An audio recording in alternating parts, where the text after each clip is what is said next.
If you're planning to go to Thailand and looking for a budget-friendly yet spacious and clean hotel, I will definitely recommend this Siam Best Hotel. Ito yung itsura niya sa labas. Kabila ang mga bar and restaurant and also walking distance lang din ang 7-Eleven tsaka isang convenience store. Pasok ka pa dito, another mga bar and restaurant pa dito sa loob. Sa pagpasok mo pa dito, makikita nyo yung gantong itsura na tabi-tabing mga bar and restaurant. Diretso ka lang, sa left side niyan, dyan yung Siam Best Hotel sa second floor. Actually, may elevator naman talaga, pero hindi ko alam kung bakit nakasarado sa second floor. Baka may problema yung owner tsaka yung ewan. Kaya naman maghahagdanan tayo. Ito yung lobby nila.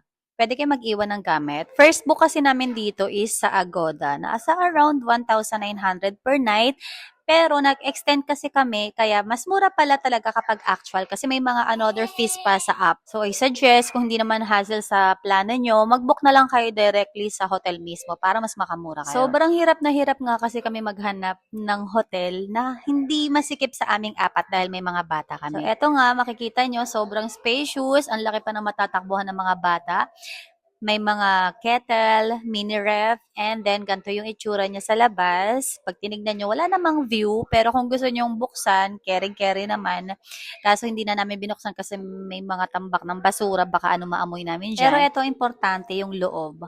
Malinis, spacious, very comfy, at punong-puno ng salamin. Isang malaking kama, tsaka isa pang maliit na kama sa lapag. Everyday nga pala nilang pinapalitan yung mga towel. So, ganito naman yung itsura ng bathroom nila. Very spacious din. Meron divider sa shower.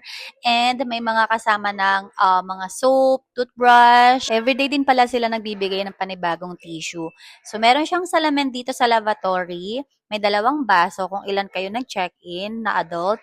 And sa likod, merong full na salamin din. 'Di ba? Punong-puno ng salamin, B.